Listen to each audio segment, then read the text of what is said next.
சென்னையில ப்ராப்பர்ட்டி வாங்கணுமா இல்ல ரெண்டுக்கு வேணுமா இல்ல ப்ராப்பர்ட்டியை சேல் பண்ணணுமா? கமர்ஷியலா ரெசிடென்ஷியல்? Contact akermit.com 9384915181. தூத்துக்குடி பக்கத்துல விளாத்திக்குளம்ன்ற கிராமத்து பக்கத்துல கொடூரமா ஒரு மாணவியை கற்பழிச்சு கொலை பண்ணி போட்ட ஒருத்தனுடைய சிசிடிவி ஃபுட்டேஜ் மூலமா அவன் மாட்டிக்கிட்டவன் இதுக்கு முன்னாடி என்ன தப்பு பண்ணியிருக்கான்னு பாத்தீங்கன்னா, ஏற்கனவே அவன் பெயில்ல இருந்து வந்தவன்.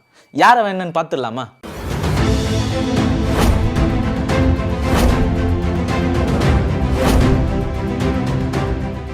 வணக்கம் ஃப்ரெண்ட்ஸ் மக்களே. இந்த விளாத்திக்குளம் பக்கத்துல சமீபத்தில் நடந்த ஒரு பெரிய சம்பவம், 12வது படிக்கக்கூடிய ஒரு மாணவியை கொடூரமான முறையில் வெட்டி கொன்று பாலியல் பலாத்காரத்துக்கு உள்ளாக்கி வெட்டி கொண்ட ஒரு சம்பவம் பெரும்பாலான மக்களுடைய எல்லா பகுதியிலையும் பெருசாக பேசப்பட்டுச்சு. இந்த பிரச்சனையை உள்ளிட்டு தொடர்ந்து காவல்துறை விசாரிக்கிறாங்க. அந்த முதல்ல என்ன நடக்குது, சம்பவம் என்ன நடக்குது அப்படின்னு பார்த்தீங்கன்னா, அந்த பெண் காணாமல் போகிறாங்க. காணாமல் போனதை ஸ்டேஷனில் கம்ப்ளைண்ட் பண்ணுறாங்க. ஸ்டேஷனில் கம்ப்ளைண்ட் பண்ணதுக்கப்புறம் மார்ச் 11 வேதநத்தம் அப்படின்ற ஒரு ஊரில் அந்த காட்டுக்குள்ளே அந்த பெண்ணை கண்டுபிடிக்கிறாங்க. அப்படி கண்டுபிடிச்சதுக்கப்புறம் அந்த உடல் வெட்டப்பட்டு பாலியல் கொடூரத்துக்கு உள்ளாக்கப்பட்டிருக்கா அந்த பெண். அப்படி அந்த குழந்தை அப்படி ஆனதுக்கப்புறம் இது வரைக்கும் அந்த கேஸை மிஸ்ஸிங் கேஸாக இருந்தவங்க அங்கேருந்து என்ன பண்ணுறாங்கன்னா சேஞ்ச் பண்ணுறாங்க. இது முழுக்க போக்சோ கேஸும் மர்டர் கேஸாகவும் சேஞ்ச் பண்ணி தொடர்ந்து தேடிக்கிட்டே இருக்காங்க. இது சம்மந்தமான எந்த ஒரு ஆதாரமும் கிடைக்கல. ஏன்னா முழுக்க சிசிடிவி கேமராவே இல்லாத ஒரு இடம், எந்த ஒரு ஆதாரங்களும் சிக்காத ஒரு இடத்துல அந்த சம்பவம் நடந்திருக்கு. சுற்று வட்டாரங்கள் ஆள் நடமாட்டமே இல்லாத ஒரு இடத்துல அது நடந்திருக்கு. சரி, இதை தொடர்ந்து யார் மேலாம் விசாரணையாக இருக்க சந்தேகமாக இருக்கோ அவங்க மேலாம் விசாரணை நடத்துகிறாங்க. இந்த ஊர் விட்டு ஊர் போகிறவங்க, அப்புறம் இந்த ஊருக்குள்ளேயே சந்தேகத்துக்கு உட்பட்ட ஆட்கள், அவங்களுக்கு ஆகிறவன் ஆகாதவன், இப்படி தொடர்ந்து எல்லார் மேலேயும் சுற்று வட்டாரத்தில் எல்லாத்துலேயும் விசாரிக்கிறாங்க.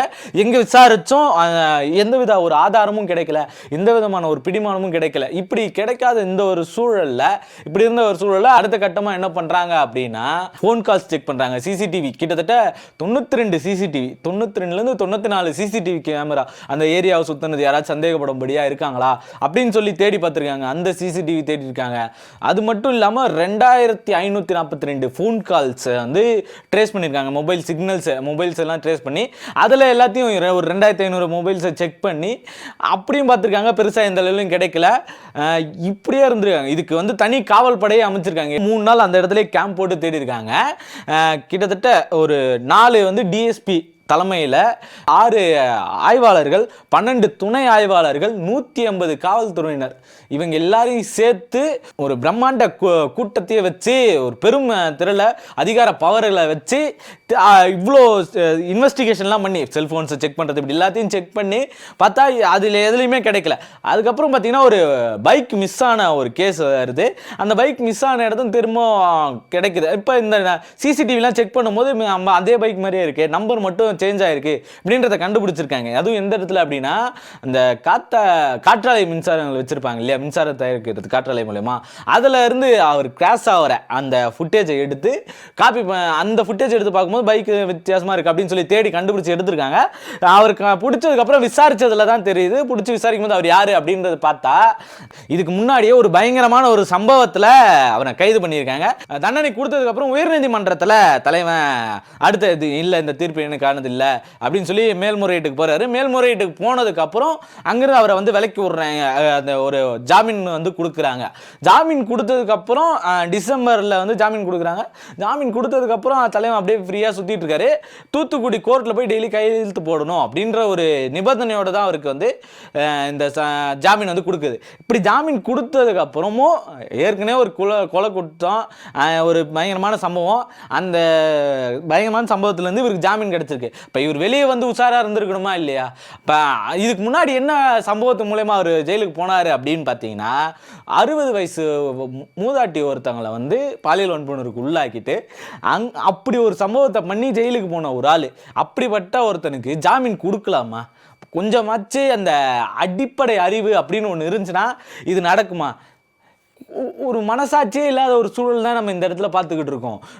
எல்லா இடத்துலையும் தொடர்ந்து சம்பவங்கள் நடந்துக்கிட்டே இருக்கு. சமீபத்தில் அது ரொம்ப பரவலாக வெளியே தெரியப்படாத இன்னும் எவ்வளோ இருக்குன்னு தெரில. இந்த பக்கம் கிருஷ்ணகிரியில் 60 வயசு பாட்டி, அப்படியே 2 வயசு குழந்தை, 3 வயசு குழந்தை, இந்த பக்கம் தூத்துக்குடியில் 2 வயசு குழந்தை, அப்படியே பக்கத்தில் இப்படி தொடர்ந்து எல்லா சமயமும் அப்படியே மதுரை வந்தீங்கன்னா ஜஸ்ட் அந்த பைக்கில் ஆக்சிடென்ட் ஆகி வந்துட்டு இருந்தவங்க அவங்கள பிடிச்சி இந்தபடி ஒரு சம்பவம் இப்போ தொடர்ந்து எல்லா சைட்லையும் இது நடந்துக்கிட்டே இருக்குது அப்படின்னா, இப்படி தொடர்ந்து சம்பவங்கள் நடந்துக்கிட்டே இருக்குன்னா இதுக்கு எதிராக கேள்வி கேட்கறது யார்? இவங்களுடைய அந்த அடிப்படை மென்டாலிட்டி எங்கிருந்து இருக்கணும்?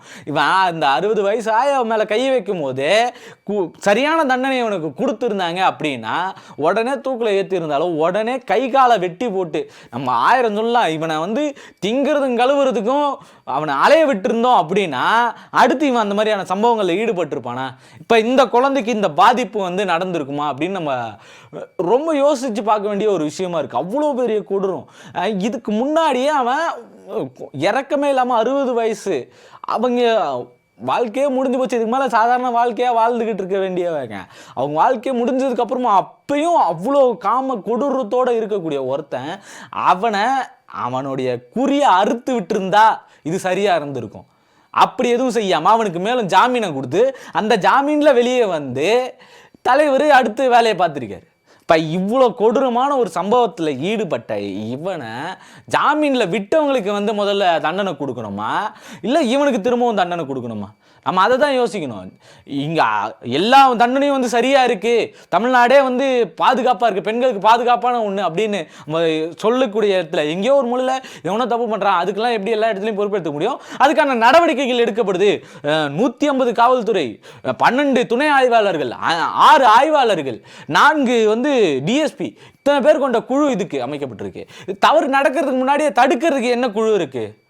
காவல்துறைன்னு ஒன்று இருக்குது. இப்போ ரோட்டில் எவனா முடிய வச்சுன்னு சுற்றினானா அவனை பிடிச்சி என்னது இது மண்டை அப்படின்னு கேட்கலாம். காலேஜ் படிக்கிற புள்ள அப்படி இருந்துச்சு, பேண்ட்டை தூக்கி விட்டுன்னு சுற்றிச்சு, இல்லை முடிய ஒரு மாதிரி வச்சுருந்தானா அவனை கூப்பிட்டு மிரட்டுறது. இப்போ இது மட்டுமே இப்போ ரோட்டில் ஒரு 4 பேர் இருந்தாங்கன்னா அது தடுக்கிறது. அதை மீறி இப்போ இதெல்லாம் நடந்துருச்சுப்பா, இப்படி தமிழ்நாட்டில் இப்படி ஒரு மோசமான சம்பவம் நடக்குது, அதை எதிர்த்து கேள்வி கேளுங்கன்னு சொல்லி தெரிவிக்கிறதுக்காக போராட்டமோ ஆர்ப்பாட்டமோ பண்ணாங்கன்னா இங்கே எல்லாமே தப்பாக இருக்குது அப்படின்னு சொல்லி போராட்டங்கள் பண்ணாங்க அப்படின்னா அவங்கள பிடிச்சிட்டு போய் என்ன பண்ணுறதுன்னா சிறையில் வைக்கிறது. இப்போ போராட்டம் நம்ம உரிமைக்காக போராடுறவன் இப்படி ஒரு சம்பவம் நடந்திருக்குன்னு வெளியே தெரியப்படுத்துறவங்க இவங்க எல்லாரையும் கூட்டின்னு போய் ஜெயிலில் வச்சுக்கிறது. இப்படி தப்பு பண்ணவன்லாம் தூக்கின்னு போய் என்ன பண்றது, ஜாமீன்ல விட்டுருது. அப்ப அந்த பாட்டிக்கான நியாயமும் கிடைக்கல, இப்ப இந்த பிள்ளைக்கான நியாயமும் கிடைக்கல. இப்ப அவனை நியாயமா இப்ப என்ன பண்ணிருக்கணும்? அப்படி ஒரு சம்பவம் அதுல ஜாமீன்ல வந்து இப்ப நீ இப்ப திரும்ப என்ன பண்ணிருக்கனா, இந்நேரத்துக்கு அவனை கையை காலை 2த்தையுமே வெட்டி போட்டிருக்கணும். வெட்டி போட்டு உசுரோட அலைடான். அவனை தூக்கில் ஏற்றினா கூட அது தண்டனை ஆகாது. அது தூக்கி ஏற்றினா அது அவனுக்கு இந்த உலகத்துலேருந்து விடுதலை தான்.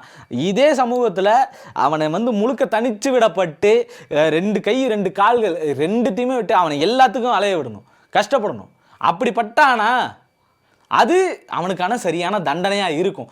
அப்படி எதுவும் பண்ணாமல் திரும்ப திரும்ப திரும்ப எத்தனை நாள் இந்த தொடர் சம்பவங்கள் நடந்துக்கிட்டே இருக்கும், எத்தனை நாள் இந்த துயரங்கள் ஏற்பட்டுக்கிட்டே இருக்கும். இப்படி தொடர்ந்து இந்த சம்பவங்களுக்கு அரசாங்கம் ஆறுதல் தந்துக்கிட்டு இருக்கு, பதவியில் இருக்கவங்க ஆறுதல் தந்துக்கிட்டு இருக்காங்க, அவங்களை எல்லாரையும் விடுதலை பண்ணிக்கிட்டே இருக்காங்க. இப்படி தொடர் விடுதலையா குற்றம் பண்ணுறவங்க எல்லாரையும் விடுதலை பண்ணிட்டு போயிருங்க. ஒரு பக்கம் பொள்ளாச்சியில் நடந்த சம்பவம் ரொம்ப எல்லாருக்குமே தெரியும். அவங்களுக்கு எல்லாருக்கும் என்ன தண்டனை கொடுத்துட்டாங்க அப்படின்னு தெரியுமான்னு கேட்டால் தெரியாது. அவன் வெளியே சுற்றிட்டு இருக்கான். இல்லை அவங்களுக்கு என்ன ஆச்சு, ஜெயிலில் தான் இருக்காங்களா, யாருக்குமே தெரியாது. அப்படி ஒரு சம்பவம் நடந்ததே முழுக்க மறைக்கப்பட்டுருச்சு. தொடர்ந்து தமிழ்நாட்டில் இப்படி ஒரு சம்பவங்கள் தொடர்ந்து நடந்துக்கிட்டே இருந்துச்சு அப்படின்னா இதுக்கு எல்லாத்துக்கும் பொறுப்பேற்றுக்கிறது யாரு? இந்த அரசாங்கம் தானே பொறுப்பேற்றுக்கணும். அரசாங்கம் பொறுப்பேற்றுக்கிற இடத்துல என்ன பண்ணுது அப்படின்னா கொஞ்சம் தட்டி கழிச்சுட்டு மூவ் பண்ணுறாங்க. என்னென்னு அப்பா எங்கேயோ ஒரு மூலையில் நடக்குதுப்பா, எல்லா இடத்துலையும் எப்படிப்பா எல்லாரும் பாதுகாப்பு கொடுக்க முடியும்? கண்டுபிடிக்கிறதுக்கு இத்தனை போலீஸ் போடுறீங்களே ஒரு கேஸை கண்டுபிடிக்கிறதுக்கு, அப்போ ஒரு கேஸ் நடக்காமல் தடுக்கிறதுக்கு இன்னும் எத்தனை இடங்களில் பணியிடங்கள் நிவர்த்தி செய்யாமல் தானே இருக்குது. வேலை இல்லாமல் அவ்வளோ பேர் தெரிஞ்சுக்கிட்டு இருக்காங்கல்ல, எல்லாரையும் பிடிச்சி போடு, எல்லாருக்கும் பாதுகாப்பு கொடுங்க. அது ஒரு கட்டத்தில் என்ன ஆகும்னா சர்வாதிகாரமாக மாறிடும். சர்வாதிகாரமாக மாறும். அப்படின்னா சர்வாதிகாரம் பண்ணி ஒருத்தனுக்கு நல்லதான் பண்ணுறேன்னா அந்த சர்வாதிகாரம் தப்பு கிடையாது. சரியான முறையில் நடக்குதுன்னா அந்த சர்வாதிகாரம் தப்பு கிடையாது. ஆனால் நம்ம ரொம்ப ரொம்ப உன்னிப்பாக கவனிக்கணும்னா இன்னைக்கு இந்த குழந்தைக்கு நடந்தது நாளைக்கு நம்ம வீட்டில் நடக்காதா, அதுக்காகவாச்சும் ஏஞ்சி வெளியில் வரணும் அப்படின்றது ரொம்ப முக்கியம் ஒன்று. சரி நம்ம குழந்தைக்கு நடக்குன்றதுக்காக மட்டுமே வெளில வரோம், அப்போ மற்ற யாருக்கும் நடந்தால் கேட்க மாட்டோம்னா எங்கேயோ ஒரு மூலையில் யாருக்கோ நடந்தாலும் நம்ம கேட்கணும், இதை எதிர்த்து கேட்கணுன்றது ரொம்ப முக்கியமான ஒரு விஷயம். அதை எதிர்த்து கேட்காம விட்டா கடைசி வரைக்கும் இந்த இந்த சூழல் தொடர்ந்து நீடிச்சுக்கிட்டே தான் இருக்கும். தப்பு பண்ணுறவன்லாம் ஜாமீனில் வெளியே வந்துக்கிட்டே இருப்பான். அந்த தப்பே மறைஞ்சு போனதுக்கப்புறம் அவன் யாருன்னு அடையாளம் தெரியாத போனதுக்கப்புறம் ரொம்ப எடுத்துக்காட்டாக சொல்லணும்னா வாச்சாத்தி சம்பவம் 33 வருஷம் கழிச்சு ஒருத்தவங்களுக்கு நீதி கிடைக்குது. கிடைச்சா என்ன, கிடைக்கலனா என்ன, எல்லாம் போய் சேர்ந்தாச்சு. தண்டனை கொடுக்க வேண்டியவனும் போயிட்டான், தண்டனை வாங்க வேண்டியவங்களும் போய் சேர்ந்தாச்சு. அப்போ இந்த நீதி யாருக்காக இருக்கு, எதுக்காக இருக்கு? முக்கியமான கேள்வி எதுக்காக இருக்கு, யாருக்காக இருக்குன்றத தாண்டி எதுக்காக இருக்கு அப்படின்ற ஒரு பெரிய கேள்வி தான் இங்க முன்னாடி வந்து நிக்குது. அப்ப இந்த கேள்விக்கெல்லாம் பதில் யார் சொல்ல போறா அப்படின்னு கேட்டோம்னா ஒவ்வொருத்த மனசாட்சிக்குள்ள இருந்து சொல்லணும். முதல் விஷயம், ஒரு ஆண் தடுக்க வேண்டியது என்ன அப்படின்னா, முதல் விஷயம் இது நடக்காம தடுக்கணும்னா ஒவ்வொரு ஆண்குள்ளேயும் இது வரணும். ஏதோ ஒரு சமயம் ஒரு ஆணுக்கு ஒரு பாலியல் வன்முறை நடக்குது, ஒரு ஆணை வந்து இப்படி செஞ்சுட்டாங்க அப்படின்னு சொல்லி அப்படி நடக்கிற ஒரு இடத்துல ஸ்பாட்ல மட்டும் நான் இருந்தான்னு சொல்லி கீழே கமெண்ட் போடுறான்ல, அவன் திருந்தான் அப்படின்னா அங்கிருந்து மாற்றம் வரணும். ஒவ்வொரு இடத்துலையும் நான் உட்பட என்ன இடத்துலையும் அந்த மாற்றம் வரணும். இப்போ ஒவ்வொரு இடத்துலையும் அந்த மாற்றங்கள் உங்கள் மென்டாலிட்டிலேருந்து வந்துருச்சு அப்படின்னா இது மாறுறதுக்கான சாத்தியக்கூறுகள் அதிகமாக இருக்கும். இப்படிப்பட்ட சம்பவங்களை வந்து நடக்காமல் தடுக்கிறது குழந்தைகள்லேருந்து சொல்லிக் கொடுங்க, ஸ்கூல் போகிற வயசுலேருந்து சொல்லிக் கொடுங்க. தப்பு பண்ணால் உனக்கு தண்டனைடான்னு சொல்லிக் கொடுங்க. தப்பு பண்ணால் பொய் சொன்னால் சாமி கண்ணை குத்துன்னு சொல்லித்தர அதே இடத்துல ஒரு பெண்ணிடம் நம்ம எப்படி நடந்துக்க கூடாது, ஒரு பெண்ணிடம் நம்ம எப்படி நடக்கணும், இது ரெண்டுத்தையுமே சொல்லிக் கொடுங்க. குட் டச் பேட் டச் கிடையாது, குட் பிஹேவியர் பேட் பிஹேவியர், இதை சொல்லிக் கொடுக்கணும். இதை சொல்லிக் கொடுக்குற இடத்துல யார் இருக்கா அப்படின்னு கேட்டால் யாரும் கிடையாது. சொல்லி தராமல் போகிறதுனால தான் நாளைக்கு அவன் வளர்ந்து பெரிய குற்றவாளியாக மாறுறான். படித்த இடத்துல இது இருக்குது. வெறும் இங்கே இந்த சம்பவம் மட்டுமே நம்ம சொல்லலை. இன்னைக்கு பல துறைகளில் வந்து பாலியல் ரீதியான சீண்டல்கள் இருக்குது. அந்த முதலாளிகள் இதை செய்கிறாங்க, இல்லை ஹையர் அஃபிஷியல்ஸ் இதை செய்கிறாங்க. சினிமாவில் ரொம்ப ஓப்பனாக பேசப்படுது. சினிமாவை தாண்டி மற்ற இடங்களுக்கு வந்தால் அது வெளியே பேசப்படுறதில்ல. அப்போ அதை சார்ந்து யார் பேசுகிறா? அவங்க படித்தவனுக்கும் அதே புத்தி தானே இருக்குது. அப்போ படித்தவனுக்கு அந்த புத்தி இருக்குது அப்படின்னா படிப்பில் தானே இங்கே குறை. படிக்காதவனும் தப்பு பண்ணுறான், படிக்கிறவனும் தப்பு பண்ணுறான். அப்போ இதுக்கெல்லாத்துக்கும் முடிவு கட்டணும் அப்படின்னா படிக்காதவனை நம்ம திருத்துறது ரொம்ப கஷ்டம். படித்தவனுக்கு சொல்லி கொடுத்துட்டோன்னு வச்சுக்கிங்களேன், அவன் போய் இன்னொரு 4 பேருக்கு சொல்லி தருவான். அவன் முன்னாடி நின்று 4 பேருக்கு இது தப்புடா, எப்படா அதை விட்டுட்டு நிற்கிறீங்க அப்படின்னு கேட்கணும் தோணும். ஒரு சின்ன குழந்தையிலிருந்து அந்த பொண்ணுக்கு ஒரு சின்ன பெண் குழந்தைக்கு சொல்லி தரணும்.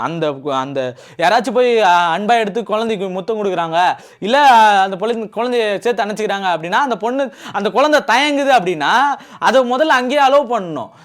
என்ன பண்ணுன்னா குழந்தை தயங்குது பண்ணாது அப்படின்னு சொல்லி நிறுத்தணும். அதை விட்டுட்டு அந்த பெண்ணு தயங்குதுன்னா என்ன மாமன் தானே ரொம்ப சீன் போடுறிய, சின்ன குழந்தைய போய் அப்படி சொன்னீங்க அப்படின்னா அந்த குழந்தைக்கு என்ன ஆகுனா இப்போ இந்த உடம்பு நமக்கானது இல்லைன்ற மென்டாலிட்டி அதுக்குள்ளே வந்துடும். இந்த மென்டாலிட்டியிலிருந்து மாற்றி எங்கே கொண்டு வர போகிறோம் அப்படின்றது தான் இங்கே பெரிய கேள்வியாக இருக்குது. ஏன்னா இந்த குழந்தைக்கு அதை சொல்லித்தரல அப்படின்னா நாளை பின்ன எவனோ அறுத்து மீறும் போது அது எதிர்த்து நிற்க, எதிர்த்து என்ன பண்ணணுன்றது தெரியாமல் போயிடும். இங்கே நீங்கள் சொல்லி கொடுத்தீங்க அந்த உடம்பு உனக்கானதுன்னு அந்த வயசுலேருந்து சொல்லி கொடுத்தோம் அப்படின்னா தான் அது கம்ஃபர்ட் இல்லையான்னு அந்த குழந்தை தான் முடிவு பண்ணணும். அப்படி சொல்லி கொடுத்தீங்கன்னா தான் அது எதிர்க்கிறதுக்கான சக்தியும் எதிர்க்கிறதுக்கான ஒரு வலுவும் இது யாரோ நம்ம மேலே தவறி தொடுறாங்க அப்படின்றதான ஒரு புரிதலும் அங்கிருந்து வரும். இல்லை அப்படின்னா இது எதுவுமே தெரியாமல் போயிடும். இப்படி ஏதாச்சும் ஒரு இடத்துல பாதிப்பு உண்டாகும். இவன் பயங்கரமான கொடுறேன் எங்கேயோ ஒரு மூலையில் கண்டுபிடிக்க முடியாத இடத்துல நடந்திருக்கு. இப்போ இந்த சம்பவங்களை தடுக்கணும்னா பசங்களுக்கும் சொல்லித்தரணும் எப்படி பிஹேவ் பண்ணணும், அந்த பையனுக்கும் அதை சொல்லித்தரணும். ஒரு பெண் குழந்தைக்கு மட்டும் இல்லாமல் ஆண் குழந்தைக்கும் அதை சொல்லி கொடுக்கணும். இப்படி சொல்லி கொடுத்தோம் அப்படின்னா அடுத்த தலைமுறை இதிலிருந்து மாறுபடும், அதிலிருந்து படிப்படியாக வளர்ந்துக்கிட்டு வரும். அப்படி வளர்ந்துட்டு வரணும் அப்படின்னா இந்த சம்பவங்கள் குறித்தும் இவ்வளோ மோசமான விஷயங்கள் இருக்குது அப்படின்னும் இன்னைக்கு இருக்கிற தலைமுறைக்கு தெரியணும். அந்த பொண்ணுக்கு என்னப்பா அந்த நேரத்தில் வேலை அப்படின்னு ஏதாச்சும் ஒரு சம்பவம் அப்படி நடந்துச்சுன்னு வச்சுங்களேன், உடனே கண்டென்ட் பண்ண ஆரம்பிச்சிடறேன். கண்டென்ட்டாக எப்படி இருக்குது அப்படின்னா ஒரு நாட்டிலையும் என்னென்ன தண்டனை, நம்ம நாட்டில் என்ன தண்டனை, எப்பா தண்டனை கொடுத்து அவன் தண்டனை ஃபைன் கட்டிட்டு போயிடுறான். அந்த தண்டனையை கொடுத்த இடத்துல இருந்து விலகி வரான்ல அவனுக்கு முதல்ல தண்டனை கொடுங்க. ஜாமீன் கொடுத்தால அவனுக்கு தண்டனை கொடுத்தோம் அப்படின்னா இந்த சம்பவங்கள் அடுத்தடுத்து தடுக்கப்படும் அப்படின்றத நம்பிக்கையை வச்சு நான் சொல்கிறேன். யார் இடத்துல மாற்றம் வரணும், எந்த இடத்துல இந்த குற்றத்துக்கான காரணம் என்ன அப்படின்றதையும் சேர்த்து நீங்கள் கமெண்ட்டில் சொல்லிட்டு போயிடுங்க. நன்றி, வணக்கம்.